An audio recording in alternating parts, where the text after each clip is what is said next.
Hello everyone, good morning. I'm Kim, your nurse virtual assistant.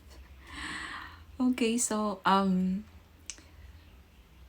lot of you guys are asking me paano ako nakakuha ng client. So let's talk about my journey kung paano ako nakuha ng client. So first of all, yung first client ko is nakuha ko siya from Upwork. Nakuha ko siya from Upwork. And before ako nag-apply sa Upwork, or before ako nag-apply, guys, ang pangit talaga ng boses ko. Ang pangit ng boses ko, kagigising ko lang kasi from my shift. Okay, so, yung client ko, yung first client ko is nakuha ko siya sa Upwork. And before ako nag-apply sa kanya, yung Upwork account ko is matagal ko na siyang ginawa. Like, more than a year ko na siyang ginawa, guys. Pero hindi ko siya na-optimize ba? Hindi ko siya nagamit talaga ng mabuti para maghanap ng mga clients, ganun. Kasi if you know Upwork, may connects doon na kailangan mong mag-purchase ng connects para makapag-send ka ng proposal sa mga clients. And then, nung time na yun, galing ako sa training sa Hello Rage. And, ang ginawa ko is, inoptimize ko yung Upwork account ko para, para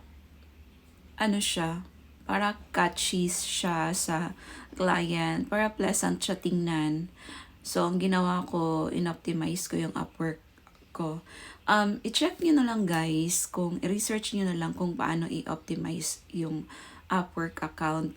And then after that, nagsend ako ng proposal sa clients. I think 3 clients ang sinendan ko ng proposal that day, and 2 yung nag-response sa akin, di ba? Ang galing. So, ang ginawa ko pag send ko ng proposal is nag-send din ako ng portfolio and introduction video. So, dapat, guys, i-prepare nyo na yung kailangan yung isend sa client nyo.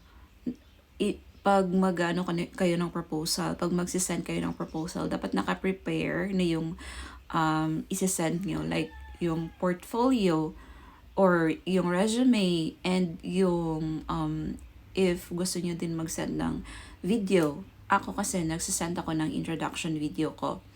So, ayun guys, doon ako nakakita ng first client ko sa Upwork. And then, after sa Upwork,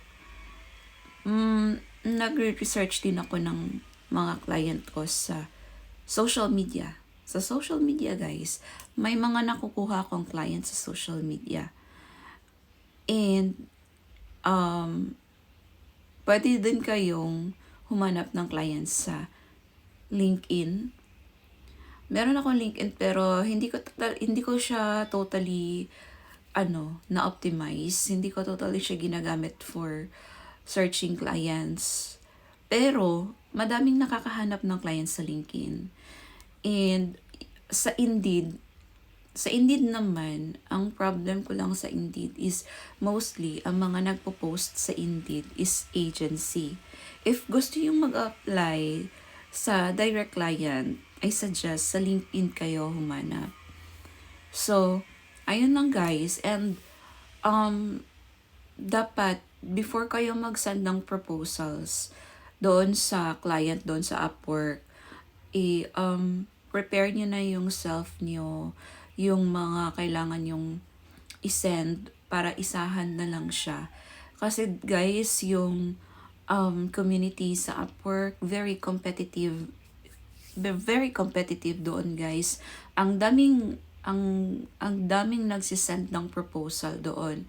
And once na-invite kayo for interview, make sure na prepare kayo, confident kayo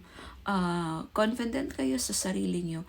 Like ako, feeling ko, kaya ako nakuha sa first client ko dahil confident akong sumagot doon sa interview.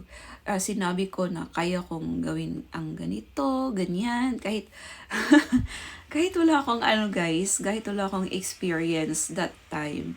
Sinabi ko kung ano yung mga skills ko na pwede kong ma-offer sa kanya. And by the way guys, yung yung first client ko, yung task ko sa kanya is executive assistant. Hindi siya hindi siya talaga purely medical kasi guys, lahat ng naiisip niyang iutos sa akin, iutos niya talaga sa akin kahit hindi yan related sa medical, no? So ayun lang. And if gusto niyo kung anong kasi madaming nag-message sa akin personally. I-comment yun na lang para mas mabilis ko kayong masagot. I-comment yun na lang yung mga tanong niyo para mas mabilis ko kayong masagot. Okay? Thank you. Bye-bye.